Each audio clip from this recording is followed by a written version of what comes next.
오늘 예수 발견 구속사 제5강 오늘 시작하겠습니다. 자, 우선 우리가 성경을 이해하는 데 있어서 구약 성경과 신약 성경, 자, 이 구약과 신약의 어떤 관계성에 대해서 우리는 구약을 예언적인 내용으로 많이 이해할 수 있습니다. 자, 구약이 예언이라면 신약은 성취라고 하는 내용으로 서로 연관성이 있고, 또 구약을 그림자라고 한다면 신약은 이건 진짜다, 실제다, 우리가 이렇게 이해할 수가 있겠습니다. 자, 그러면 우리가 구약을 연구할 때에, 구약 성경을 볼 때에 우리가 어떤 관점에서 구약을 읽어야 되느냐, 또 구약을 연구해야 되느냐라고 한다면 우리는 예수 그리스도의 관점, 저는 그래서 예수 발견 구속사 세미나 이렇게 여러분들과 함께 지금 이 시간을 가지고 있는 것입니다.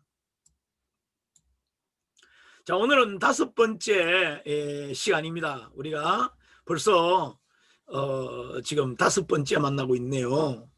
자, 오늘은 창세기 4장 14절과 15절 말씀을 중심으로 자, 우리가 예수님을 발견하는 시간을 가지겠습니다. 본문 한번 읽겠습니다. 주께서 오늘 이 지면에서 나를 쫓아내시온즉 내가 주의 낯을 배웁지 못하리니 내가 땅에서 피하며 유리하는 자가 될지라. 무릇 나를 만나는 자마다 나를 죽이겠나이다. 여호와께서 그에게 이르시되 그렇지 아니하다.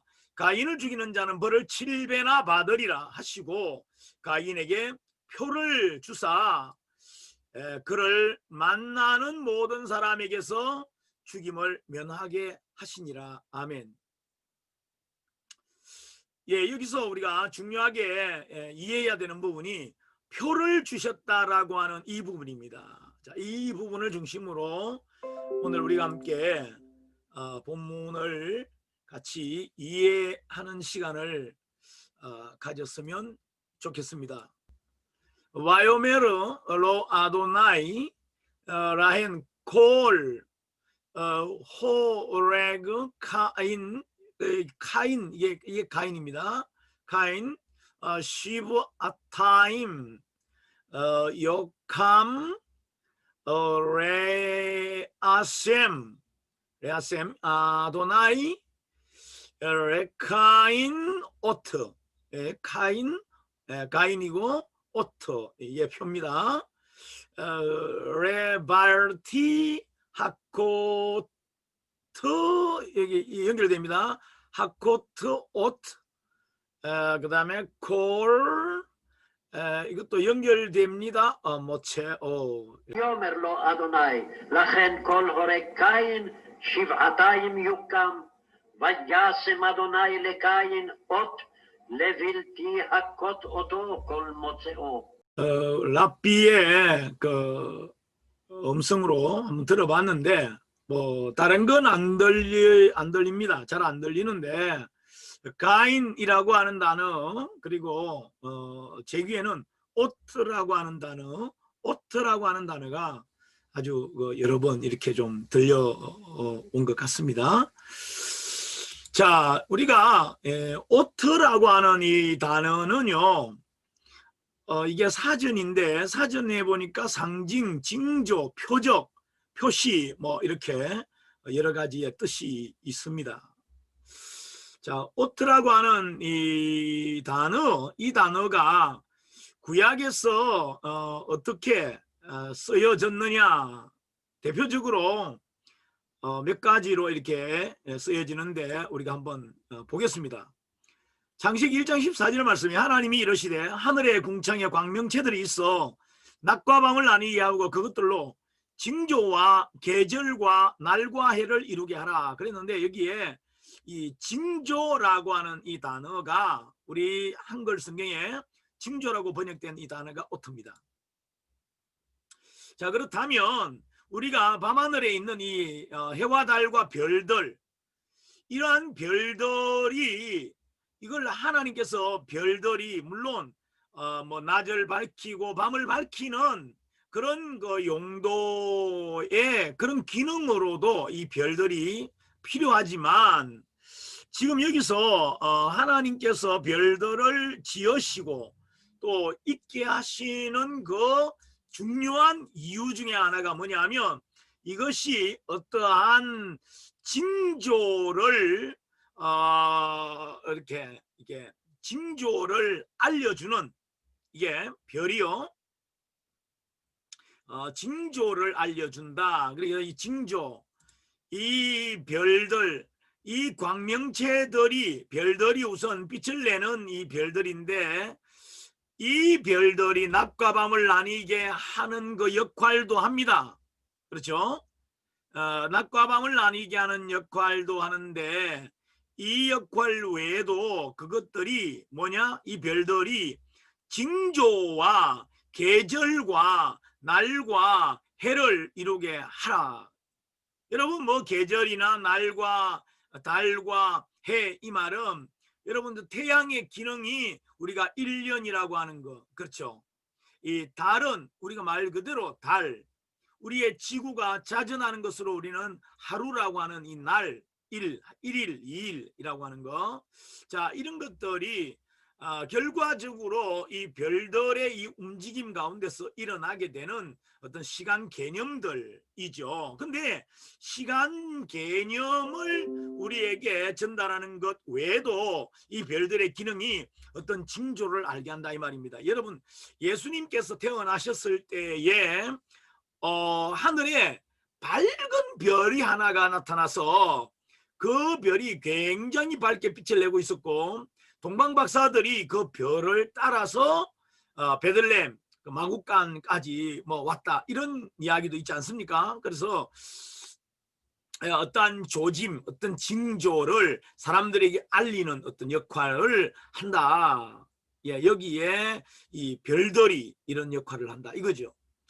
자, 그 다음에요, 창세기 17장 10절로 11절에도 이 표, 아까 오트라고 하는 단어가 나오는데, 너희 중 남자는 다 할례를 받으라. 이것이 나와 너희와 너희 후손 사이에 지킬 내 언약이니라. 너희는 포피를 배워라. 이것이 나와 너희 사이에 언약의 표징이니라. 여기 보면 표징이라고 나와 있습니다. 이 오트라고 하는 단어가, 아까 제가 가인에게 표를 주사 그랬죠. 근데 이 표를 주사였는데, 여기에 창세기 17장에는 이 단어가 표징이라고 이야기를 한다는 겁니다. 아까 우리가 창세기 1장에서는 그 징조라고 제가 설명을 드렸죠. 여기에 남자아이들이 태어난 지 8일 되면 8일째에 할례를 행합니다. 이 할례, 그러니까 할례를 행하는데, 이 할례의 기능이 뭐냐면, 여기 할례를 받으라, 이것이 뭐다? 표시다, 표징이다, 이렇게 말씀을 하신 겁니다. 여기에 이 표징이다라고 하는데, 표시라고 하는 것이 하나님과 우리 사이의 어떤 약속의 어떤 정표다, 이건데요. 할례를 행할 때에 여러분, 뭐 상식적으로 제가 여기 화살표를 붉은색 화살표로 일부러 이렇게 했습니다. 그 붉은색이 뜻하는 게 뭘까요? 예, 피지요, 피. 할례를 행할 때에 어린 아이, 정말 그 배꼽같이 하얀 이런 그 살을, 피부를 가진 이 아이에게 이 할례 의식을 통해서 정말 그 피가 이렇게 있는데, 그 피가 어떤 주는 어떤 의미가 있다, 뭐 이렇게 이해하시면 되겠습니다. 자, 넘어가겠습니다. 출애굽기 12장 13절 한번 읽겠습니다. 내가 애굽 땅을 칠 때에 그 피가 너희가 사는 집에 있어서 너희를 위하여 표적이 될지라. 여기에 표적이라고 하는 단어가 오트입니다. 그러면 이 오트가, 여러분 여기에 제가 언더라인을 해놨습니다. 피가 뭐다? 표다, 표시다.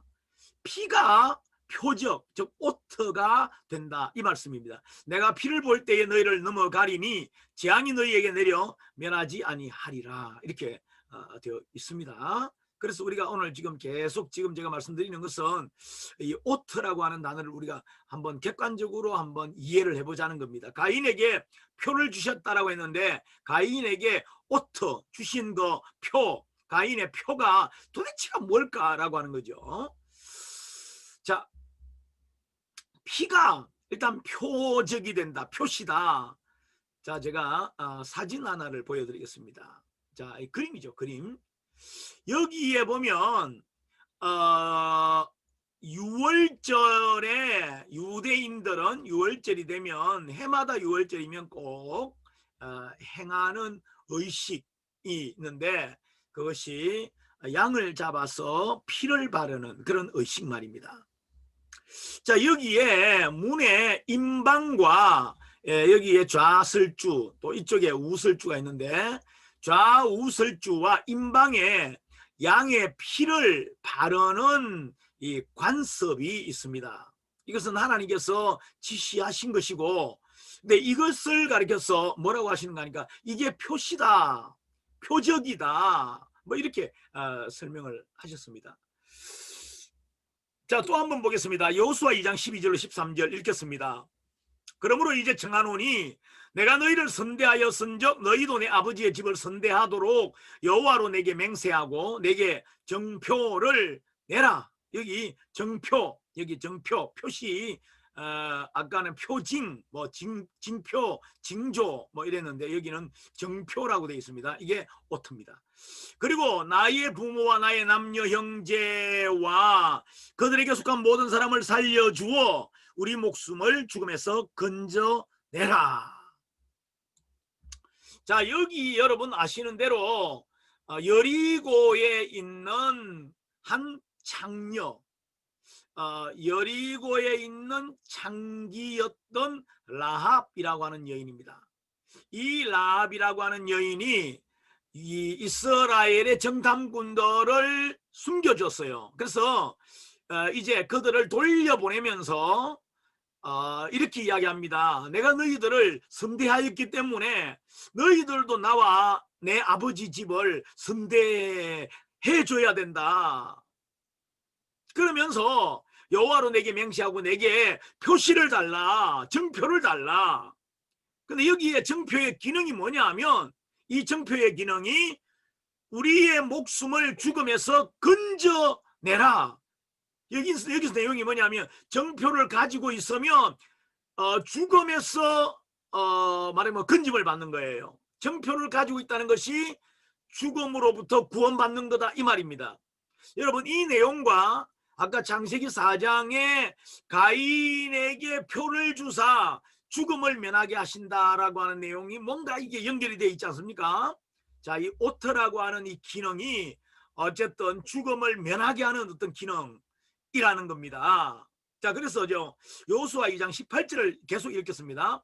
우리가 이 땅에 들어올 때에 우리를 달아내린 창문에 이 붉은 줄을 매고 내 부모와 형제와 내 아버지의 가족을 다 내 집에 모으라. 아마도 이스라엘 정탐꾼들이 라합에게 어떤 아마도 자기들이 가지고 있던 어떤 줄을 줬나 봐요. 근데 그 붉은 줄을 주면서 이 붉은 줄을 내가 줄 테니까 이 붉은 줄을 창문에다가 매달아 놔라. 창문에다가 메어 놓으면 나중에 그건 메고 너의 부모와 형제와 아버지의 가족들을 다 네 집에 모으고 집 안에만 있으라. 이런 내용입니다. 자, 제가 이런 그림을 어디서 구해왔습니다. 저는요 기생랍 집에 이렇게 붉은색, 이거는 뭐 줄이라고 하기보다는 무슨 전조각 같이 이렇게 되어 있네요.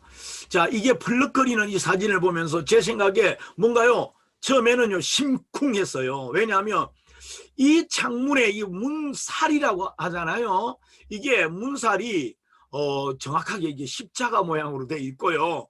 여기에 예수님의 이게 얼굴이 여기 있고 이게 몸이 이렇게 있고 다리가 있다고 한다면 여기에 예수님이 허리에 옆구리에 창을 받으셨던 아마 그 위치 정도에 이 붉은 줄이 메어져 있고, 여기에 이 줄이 제게는 어떻게 느껴지는가 하니까 예수님의 그 몸에서 막 뿜어져 나오는 그 막 피가 막 터져 나오는 듯한 뭐 그런 느낌이 쏙 들더라고요. 자, 이 오른쪽 그림은 그냥 그 기생 라합과 정탐꾼들의 이야기를 다루는 그런 그 만화 같은 그런 것에서 제가 한 컷을 이렇게 캡처해서 여러분에게 소개를 드립니다. 자, 이 장문에서 이렇게 붉은색 줄을 어쨌든 매달아 놨습니다. 자, 여기서 이렇게 메어놓은 이 붉은 뭐 천조각이나 이렇게 메어진 붉은색 줄이나 이것을 가리켜서 뭐라고 한다? 이 오트라고 한다, 이 말입니다. 이게 뭐예요? 표시하는 거다, 표다, 이런 뜻입니다. 자, 그러면 우리가 앞에서도 제가 말씀드렸지만은 구약 성경은 장차 올 좋은 일의 그림자요 참 형상이 아니므로, 제가 히브리서 10장 1절 말씀에 구약의 내용들은 앞으로 올 장차 올 신약 시대의 어떤 일의 그림자다, 이런 말씀입니다. 자, 그러면 가인이 죽음을 면하는, 즉 가인을 살게 하는 그 표가 도대체 뭘까라고 하는 이런 의문입니다. 자, 무엇의 그림자일까? 이 표는 무엇의 그림자일까? 자, 앞에 창세기 4장 15절에 가인에게 표를 주사 죽음을 면하게 하셨는데, 하나님께서 가인에게 죄인의 죽음을 면할 수 있는 유일한 표시에서 저는요, 이 표에서 예수가 보여야 한다고 지금 말씀드리는 겁니다. 영어 성경을 보면요, 표를 마크라고 해요. 마크. 어떤 데는 또 사인이라는 단어로 번역을 하기도 합니다. 여기에 가인에게 표를 주셨다라고 하는 창세기 4장 15절 말씀에 Then the Lord put a mark on Cain, 이렇게 돼 있어요. 그래서 가인에게 하나님께서 표를 주셨다라고 하는데, 뭐 on Cain, 가인 위에다가 어떤 마킹을 해주었다, 이런 생각인데요. 한번 일단 진도가 또 한번 진도를 계속 한번 나가 보겠습니다. 자, 우리가 여기서 우선 가인의 입장에서 동생 아벨을 죽이고 난 뒤에 하나님 앞에서 가인이 하는 말이 무엇이었습니까? 사람들이 나를 만나면 내가 죽을 것 같습니다. 자, 라고 했는데, 가인이 두려워했던 사람들에 대한 이 의문이 풀려지지 않는 거예요. 자, 여러분 보시면 가인이 두려워한 사람들이 과연 누굴까요? 아담과 하와가 하나님이 최초에 창조한 인간들입니다. 자, 하나님이 지으셨어요. 두 사람 사이에 가인이 출생을 합니다. 그리고 가인 밑으로 아벨이 출생을 했어요. 두 형제가 있습니다. 자, 그런데요, 가인이 동생 아벨을 죽였습니다. 그러면 이 세상에 존재하는 사람들은, 우리가 성경에서 발견하는 사람들은 딱 세 사람밖에 안 남았어요. 그렇지 않습니까? 자, 그런데 세 사람밖에 안 남았는데 가인이 과연 누구를 두려워하느냐라고 하는 의문이 생기는 거죠. 뭐 성경에는 기록하지 않지만 가인의 아래에 아벨 밑에나 뭐 가인과 아벨 사이에 혹시 누이들이 있었을 수도 있습니다. 성경에는 여자들, 딸들에 대한 어떤 기록을 하지 않거든요. 그리고 제가 생각하기로는 천사들도 그 당시에 우리가 눈에 볼 수 있도록 이렇게 사람의 모습으로 천사들이 아마 가인 주변에 이렇게 그냥 존재했을 수도 있겠다라고 하는 그런 생각을 해봤어요. 왜 그런가 하니까 창세기 18장을 보면 아브라함이 장막문 앞에 있을 때에 세 사람이 지나갑니다. 그 세 사람을, 그 중에 분명히 한 분은 여호와 하나님이셨고 그 나머지 두 사람이 결국은 어디로 가는가 하니까 소돔과 고모라로 들어가잖아요. 그러면 소돔과 고모라로 들어갔는데 그 두 사람을 사람이라고도 하고 천사라고도 하고 뭐 이렇게 표현하더라고요. 자, 그래서 뭐 어쨌든 천사들도 사람처럼, 어떤 면에서는 하나님도 사람처럼 이렇게 나타나시기도 하셨다. 뭐 이건 뭐 분명한 사실입니다. 자, 그런데 이제 우리 모두가 다 지금 의문이 뭐냐면, 그러면 가인에게 표를 주셨다고 하는데 가인에게 주신 표가 도대체가 뭐냐라고 하는 의문입니다. 저는 이런 생각을 해봤습니다. 저는 어릴 때에 젊을 때에 어쨌든 성경을 뭐 깊이 이해하지 못했을 때에 가인에게 표를 주셨다고 할 때 하나님께서 아멘의사 마패 같은 어떤 이런 것을 뭔가를 주셨을까? 자, 제가 이런 이야기를 한번 써봤습니다.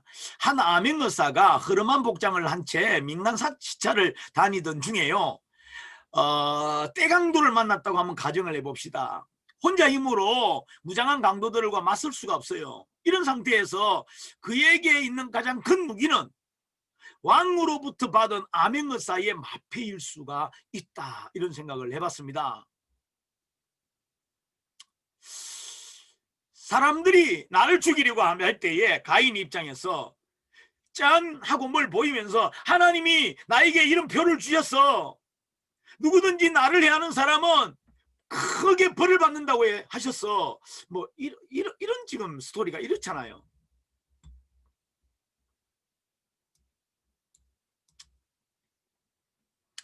성경에서 죽음을 면하는 어떤 기능, 죽음을 면할 때에 어떻게 했느냐, 죽음을 피할 수 있는 방법이 뭐냐, 뭐 이런 부분을 한번 우리가 출애굽기를 배경으로 한번 이해를 해보겠습니다.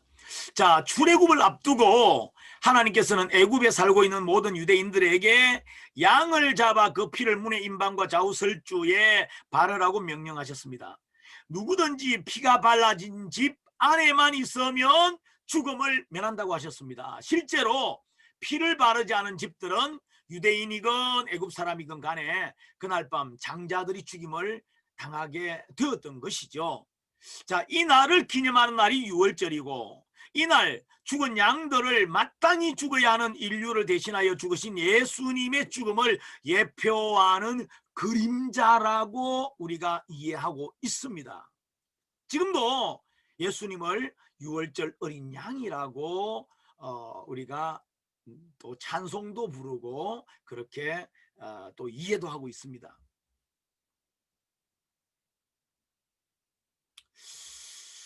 저는 오늘 이 말씀을 보면서 가인의 표를 보면서요, 이런 그 여러 가지의 좀 이런 그 하나님께서 주셨겠죠. 자, 여러분, 여기에 인도, 파키스탄, 스리랑카, 방글라데시, 네팔 등의 남자나 여자들의 미간에 이 붉은 이 점을 찍습니다. 이 점을 뭐 띠까라고도 하고 뽀뚜라고도 하고 틸라카라고도 하고 신두르라고도 하는데 가장 많이 아마 알려진 단어가 이 빈디라고 하는 단어일 것입니다. 빈디. 예, 여기에 이 눈썹과 눈썹 사이에 미간에다가 이것을 찍습니다. 예, 여기도 이렇게 찍죠. 자, 그렇다면 이 점이 가지는 의미가 있는데요, 이게 왜 찍느냐라고 하니까 행운을 가져다 준다, 또 축복이 온다, 또는 장수하게 된다라고 하는 의미를 가지는 것이었어요. 근데 여기에 장수라고 하는 이 의미를요 거꾸로 뒤집어 생각한다면요, 이거를 찍으면 죽지 않는다, 이런 의미가 있는 거예요. 이거를 찍고 있으면은 붉은색 점을 찍고 있으면 죽지 않는다, 이런 의미가, 그리고 오래 산다, 이런 의미가 있는 거예요. 자, 외국 여성들을 보니까 여러분 조금 어색했습니까? 이제 우리 한국 아주 미인이시죠? 자, 한국 여성입니다.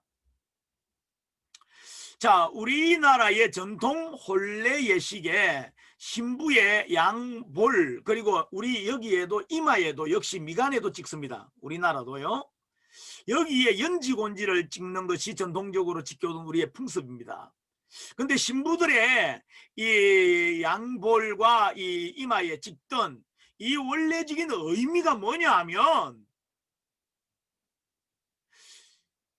죽음을 가져오는 귀신들을 물리치고 장수의 복을 기원하는 의미가 담겨 있다는 겁니다. 이거는 제가 지어낸 이야기가 아니고요. 여러분들이 이것에 대한 어떤 전래된 배경이나 이런 학술적인 자료들을 여러분들이 찾아보시면은 제 이야기에 공감하실 것입니다.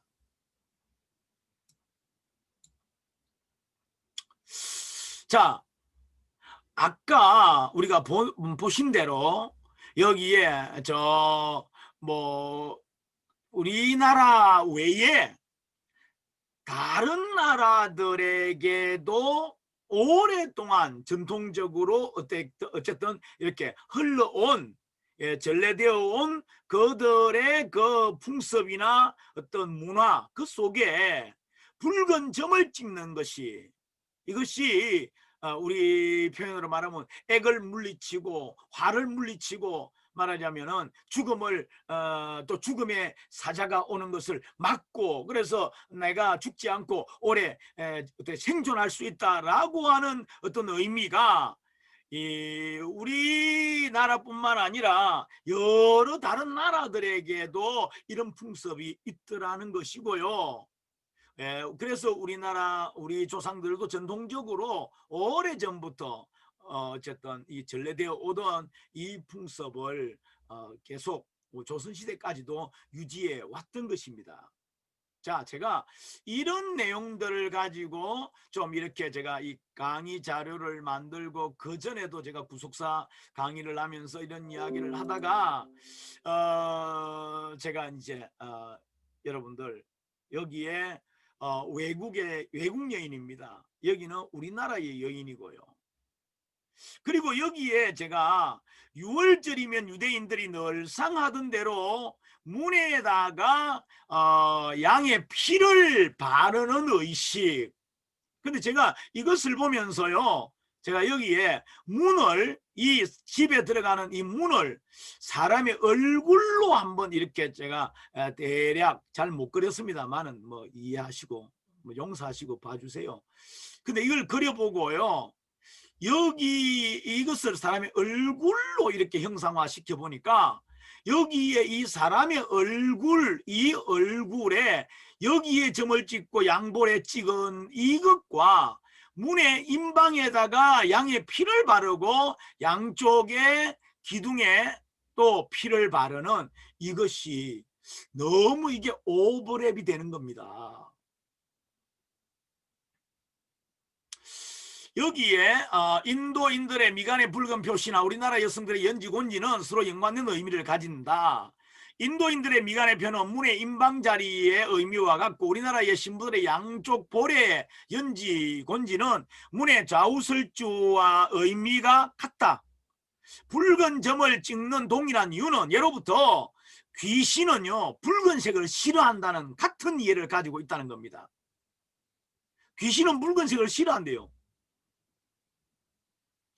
미간이나 양볼에 붉은 점을 찍음으로 죽음을 가져오는 귀신들을 물리치고 화액을 맞으려는 그때 당시에 엑소시즘의 한 형태라고 이해할 수 있다는 것입니다.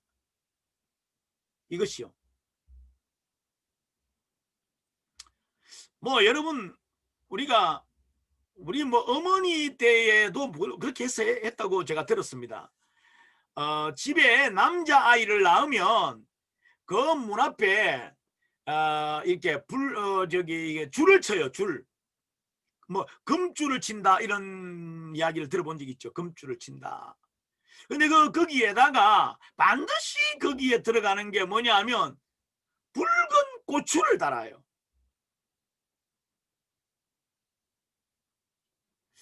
왜 이렇게 줄을 치느냐라고 하니까, 제가 어릴 때 들었던 기억이 이렇게 해놓으면 귀신이 이 집에 아이를 낳았으니까 아이를 낳으면 이제 건강하게 자라야 되는데 귀신이 와서 아이를 죽이려고 할 때에 이걸 금줄을 쳐놓아야 귀신이 들어오지 못한다는 거예요. 여러분, 이것과 유월절에 여러분 과거에 이스라엘 백성들의 출애굽을 앞두고 여러분 결국은 그때는 귀신이 아니라 하나님이 보낸 천사여서 사실은 죽음을 가져오는 천사. 근데 그 천사라도 양의 피를 바른 집은 넘어가는 겁니다. 들어오지 못하는 거예요. 지나가는 거예요. 그래서 패스오버, 그래서 유월절이다. 이렇게 유월절의 절기가 시작이 된 겁니다. 자, 붉은 피를 칠한 집은 죽음의 천사가 지나갔던 출애굽기 사건처럼 동서양을 막론하고 붉은색은 행운, 축복, 축귀의 의미를 가진다. 그렇다면 가인의 표의 현대적인 의미가 무엇일까라고 하는 것을 이제 한번 조금 더 깊게 한번 들어가 보겠습니다. 자, 신약 성경을 우리가 보면서요, 이 표라고 하는 단어, 아까 오트라고 하는 히브리어 단어를 우리가 이해했습니다. 영어로 마크나 사인으로 번역이 되고 한자로는 인, 도장을 찍을 때 쓰는 인. 근데 헬라어로 이 스프라기조라고 하는 단어를 씁니다. 스프라기조. 자, 한번 읽어보겠습니다. 요한복음 6장 27절에 인자는 아버지 하나님께서 인치신 자니라, 이 예수님 하신 말씀입니다. 그 다음에 에베소 4장 30절에요. 하나님의 성령을 근심하게 하지 말라. 그 안에서 너희가 구원의 날까지 인치심을 받았느니라. 여기에 인을 친다라고 할 때 이 인이 이 스프라기조입니다. 스프라기조. 가인의 표가 여기에 신약에는 뭐라고 번역을 주로 한다고요? 도장, 이 말입니다. 도장. 아까 제가 가인의 표를 주셨는데 그 표가 무슨 암행어사 마패 같은 것일까 뭐 하는 이야기 했잖아요. 그 추측이었죠. 근데 잘못된 추측이었어요. 그게 아니었어요. 자, 고린도후서 1장 22절 한번 보시겠습니다. 그가 또한 우리에게 인치시고 보정으로 우리 마음에 성령을 주셨느니라. 여기에 인치셨다. 예수님에게도 인치셨고 우리에게도 인을 치시고. 계시록 7장 3절입니다. 이르되 우리가 우리 하나님의 종들의 이마에 인치기까지 땅이나 바다나 나무들을 해하지 말라 하더라. 그래서 여기에 인을 치는데 어디에 인을 치는가 하니까 여기에 이마에 인을 친다. 하나님의 종들이 이마에 인을 친다. 자, 한번 보겠습니다. 자, 에베소 1장 13절 읽겠습니다. 그 안에서 너희도 진리가 두 번이나 들었네요. 자, 진리의 말씀 곧 너희의 구원의 복음을 듣고 그 안에서 또한 믿어 약속의 성령으로 여기에 인치심, 스프라기조입니다. 인치심을 받았으니. 여기에도 your 이게 marked in him with the seal. 여기에 마킹을 했다. 마크, 이게 역시 스프라기조입니다. 창세기 4장의 가인에 대한 중요 구절을 다시 한 번 더 우리가 보겠습니다. 13절 내용에 가인이 여호와께 아뢰되 내 죄벌이 지기가 너무 무거우니이다. 14절에 주께서 오늘 이 지면에서 나를 쫓아내시온즉 내가 주의 낯을 배우지 못하리니 내가 땅에서 피하며 유리하는 자가 될지라 물은 나를 만나는 자마다 나를 죽이겠나이다 라고 할 때 15절에 여호와께서 그에게 이르시되 그렇지 아니하다. 가인을 죽이는 자는 벌을 7배나 받으리라 하시고 가인에게 표를 주사 그를 만나는 모든 사람에게서 죽임을 면하게 하시니라. 자, 여기서 가인에게 표를 주셨다.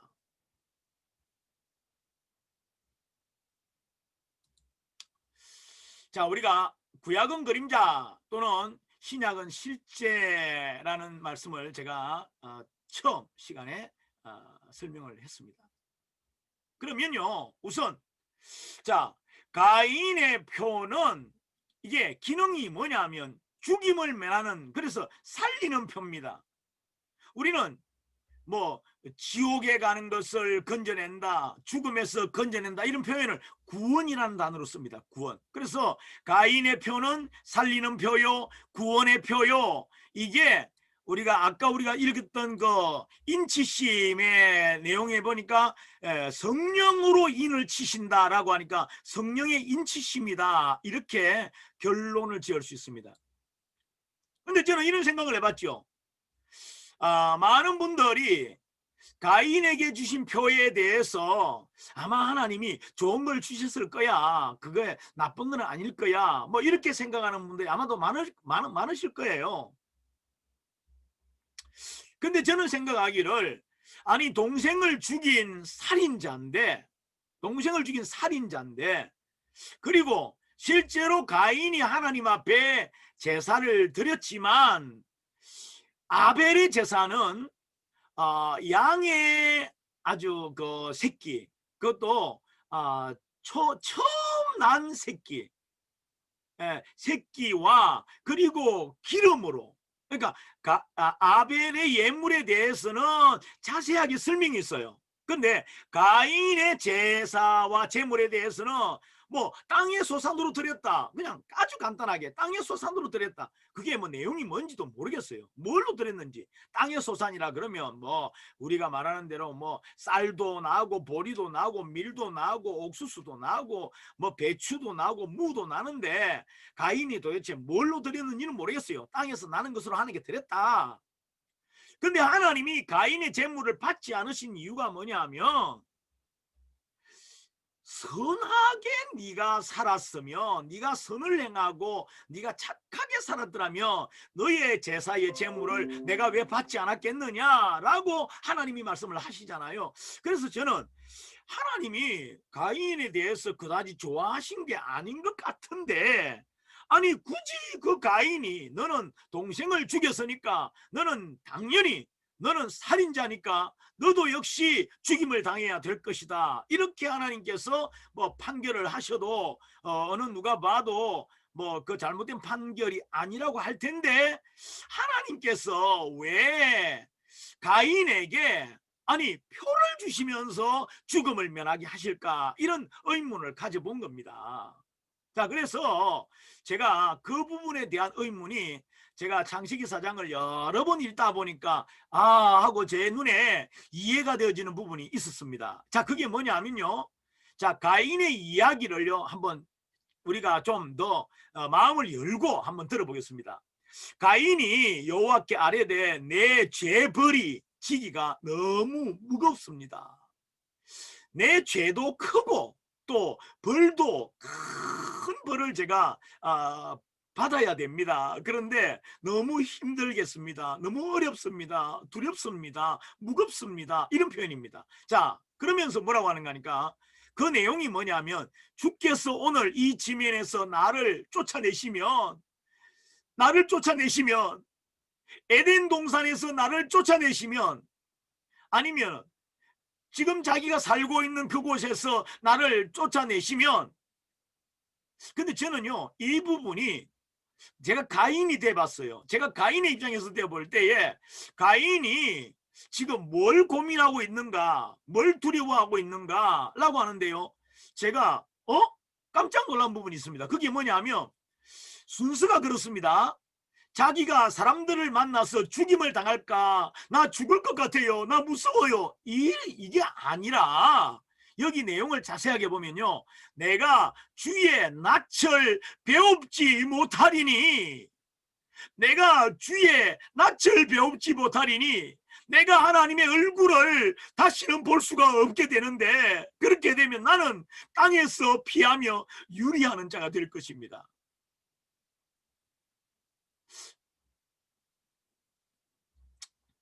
여러분, 저는 잠언 말씀에 이런 말씀 있죠. 율법이 없으면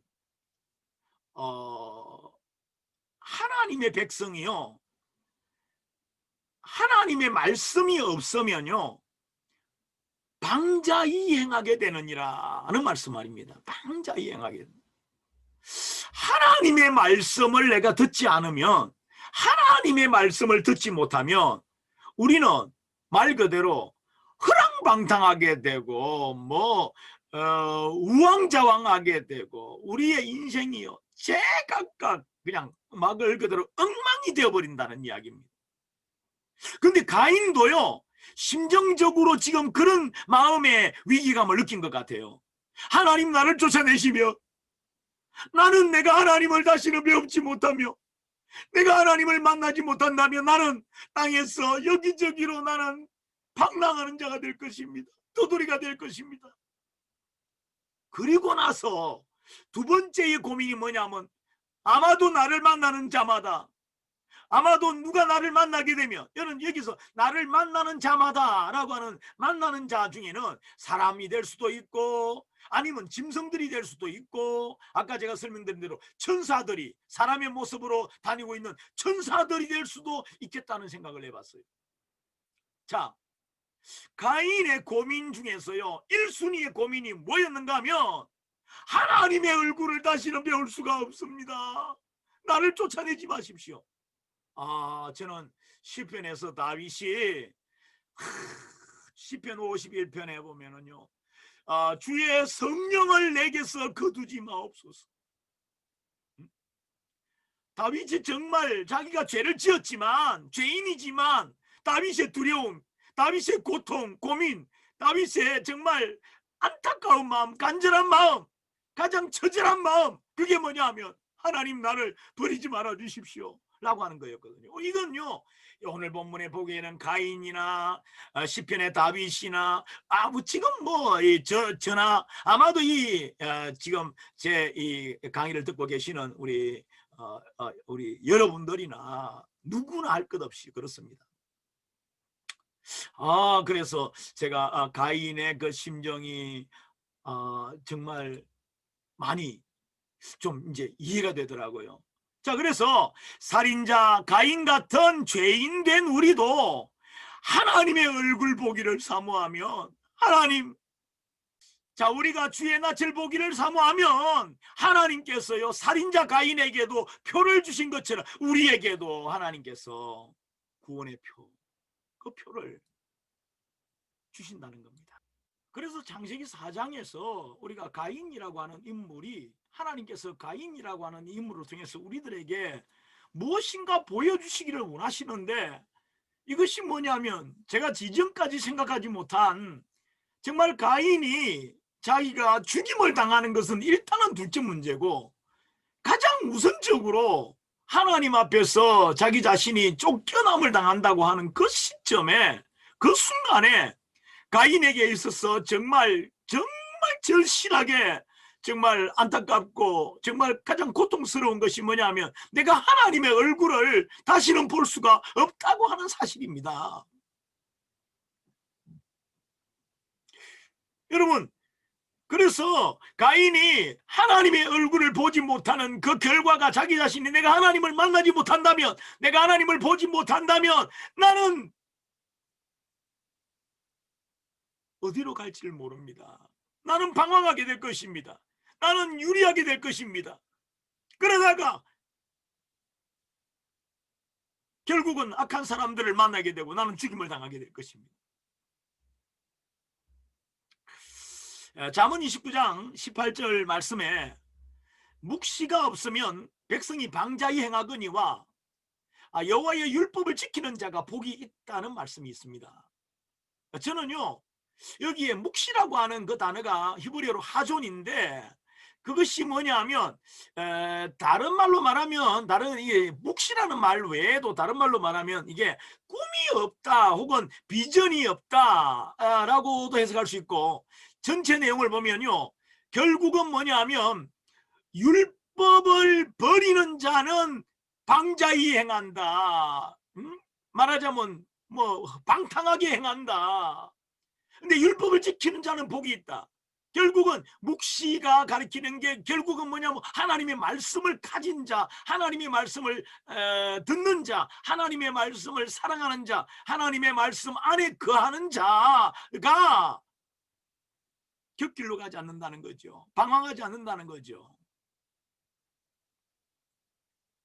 그리고 제가 가인의 이야기를 들으면서 시편 51편에 그의 얼굴을 내 죄에서 돌이키시고 내 모든 죄악을 지워 주옵소서. 하나님이여 내 속에 정한 마음을 창조하시고 내 안에 정직한 영을 새롭게 하옵소서. 그리고 나를 주 앞에서 쫓아내지 마시며 주의 성령을 내게서 거두지 마옵소서 라고 했던 다윗의 그 심정이 이해가 되는 겁니다. 똑같아요. 가인도 죄를 지었습니다. 살인죄를 지었습니다. 따져보면 다윗도 살인죄를 지었습니다. 어쩌면 다윗은 가인보다도 훨씬 더 많은 사람들을 죽였어요.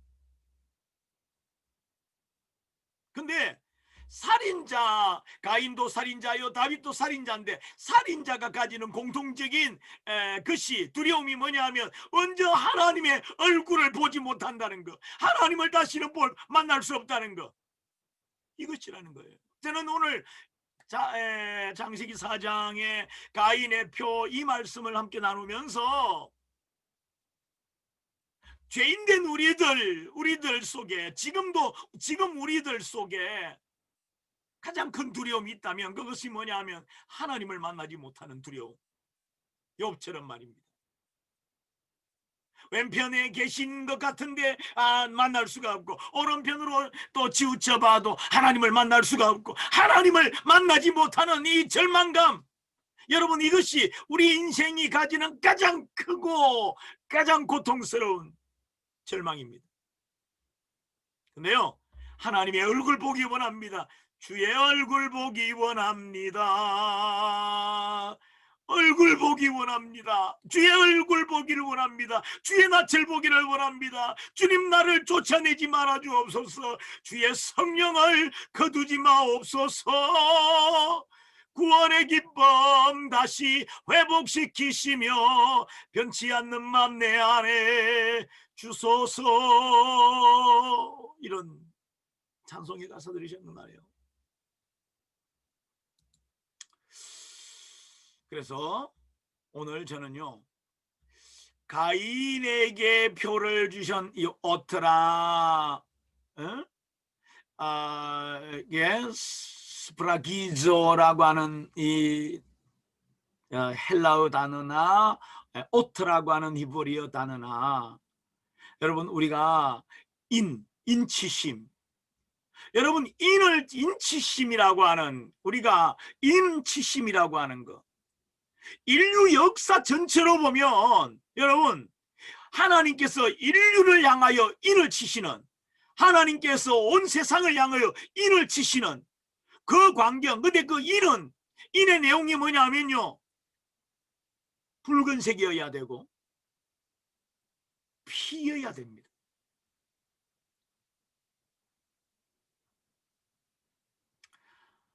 그래서 갈보리의 십자가라고 할 때에 그 예루살렘에 있는 그 갈보리 언덕, 거기에 십자가에 달리신 예수님은 우리 인류 전체를 위한, 인류 전체를 대외신하고 대표하는 하나님의 인치심의 어떤 절정이다. 예수님의 붉은 피가 온 머리에서부터 온몸을 흘러내리고 창에 맞아서 예수님의 심장이 터지고 예수님의 그 상처들로부터 피가 흘러내리는 피가 온 땅을 적시고 땅바닥에 그 십자가의 그 나무 기둥을 타고 흘러내리고 예수님의 두 발끝을 통해서 또 땅바닥으로 뚝뚝뚝 떨어져 내리는 그 피, 여러분 도장을 찍으려면 도장 인주가 있어야 됩니다. 도장밥이 있어야 됩니다. 저는요, 우리 인류 역사 전체에 그 하나님의 구원의 표를 찍어야 되는데, 성령의 인치심이 있어야 되는데, 그 인치심에 말 그대로 인치시는 그 도장밥이 누구냐? 예수님이시다. 죄인된 우리가 예수님을 믿어야 하는 이유가, 예수님을 의지해야 하는 이유가, 예수님의 옷자락이라도 붙잡아야 되는 이유가 여기 있습니다. 오늘 강의 여기서 마치겠습니다. 감사합니다.